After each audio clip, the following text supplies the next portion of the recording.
Welcome to Fewer Things Better. This is the place for all of us who are big on goals and short on time. Together, we'll explore smart, simple ideas on how to retrain your brain and unlock your life. I'm your host, Kristen Graham. Let's get started.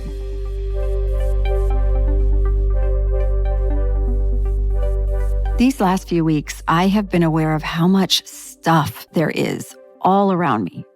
Gifts and gadgets, email and apps, laundry and lists.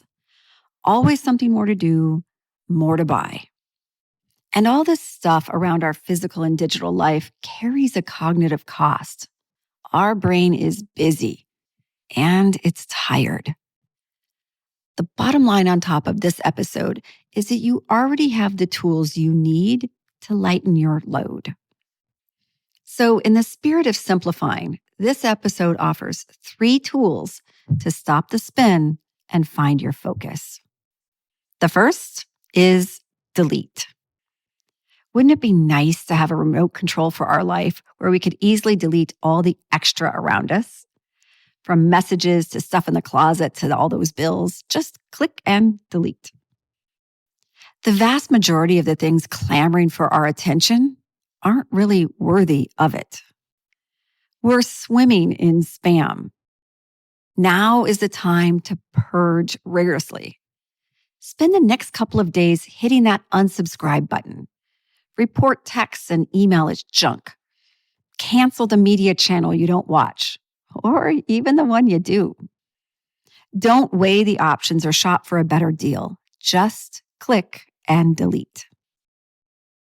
What about those meetings and book clubs, sports and social events, and all the obligatory extras that jam your calendar, but that you never really look forward to? That's the key there. If you dread it, delete it. That goes for people too.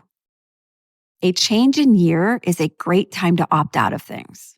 Start by saying, hey, my schedule has changed and I'm no longer able to take part in this. Don't over-explain, just delete. Now, episode 19 highlighted the 10-minute kickstart practice. And this can help you here. Pick one task, cleaning a kitchen drawer or editing the apps on your home screen, for example, and set a timer for 10 minutes. Sort through what you can in that time and then stop. You might end up spending the whole time debating one thing, or you might make a little dent of progress. Using that time box, such as 10 minutes, it helps our brain hyper-focus on a micro task. In the same spirit is the idea of this or that. Studies have shown that people are more likely to make a quick decision when faced with 2 choices versus multiple choice. The reason is that we're already operating in choice overload. We've been so conditioned by consumerism to believe that if one is good, then more is better. For example, on my end, I have a lot of black t-shirts for some reason. Now, I'm sure I have reasons why, but the fact is I can only wear one shirt at a time. So in narrowing down my own supply of stuff and in the spirit of deleting, I use the this or that technique to make a choice between 2 shirts. One to keep, one to donate. Psychologically, it's easier to make a decision between 2 than feel overwhelmed looking at all of them together. The final idea in this mental agreement is one in, one out. That means if I find a new black t-shirt I simply delight in, I make the allowance that it comes into my closet as long as one gets deleted from it. One in, one out. That way you can allow yourself the option to upgrade by knowing you will delete something to make the space for it. The second tool is decide. Oh my, this podcast has devoted many episodes to the art and actual brain science of decision making. Brain scan imaging shows some decision making happens in a matter of microseconds, often before we even register it consciously. The brain gives a first signal for yes or no on each decision that we're faced with. But it's the next more conscious level of thought where we spend most of our time in decision making. We're either validating the initial reaction or we're looking to counterbalance it with additional input. We're often so focused on trying to make sure we make the right decision that we end up delaying a decision altogether. The feeling of responsibility causes cognitive dissonance. We just marinate in thought without taking any actions because it feels like too much to decide on right then. The difference between feeling overloaded and being avoidant is the frequency of how often you're using the pause button and how long you let things stay on pause. When you're choosing to multitask, procrastinate, research, or sleep on it, these are all tools to avoid a decision. Now, sure, there are complicated, complex things in our lives that require a lot of thought and involve a lot of details. But details are actions once a decision is made.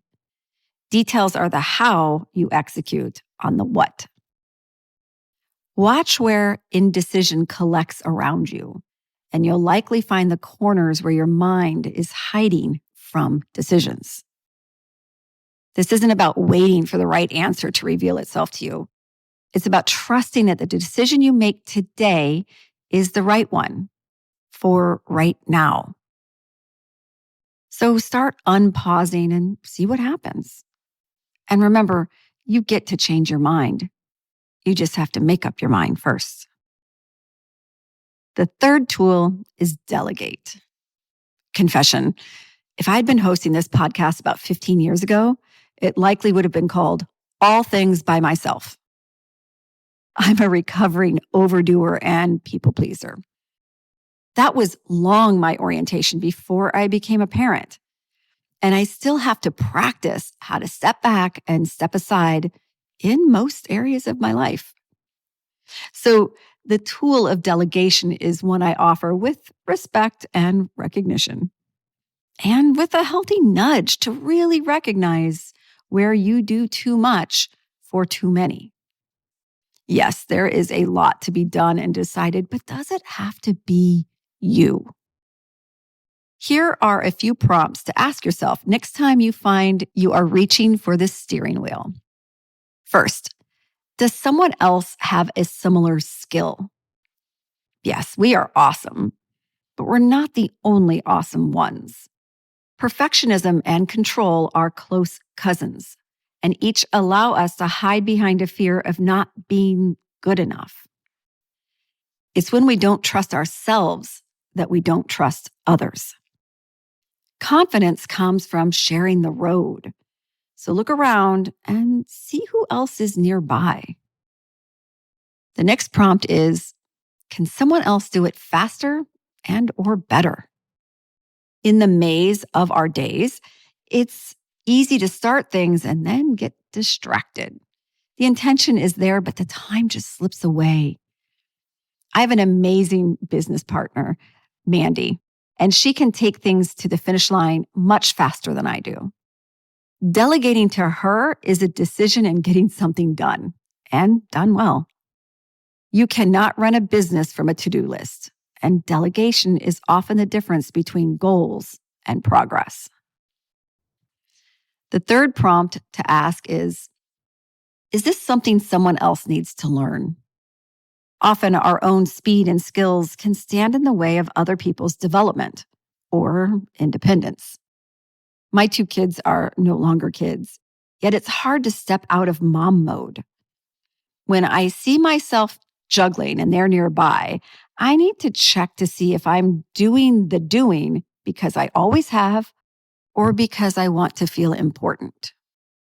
And finally, can someone else do it good enough? Be careful that the high standards you set for yourself and for others don't become an excuse for future resentments. The bulk of our day would benefit from just moving things along versus trying to get extra credit. That doesn't mean we're always going to like letting go, but good enough leaves room for quality in other places. Plus, the dishwasher doesn't have to be loaded perfectly. Or so I keep telling myself.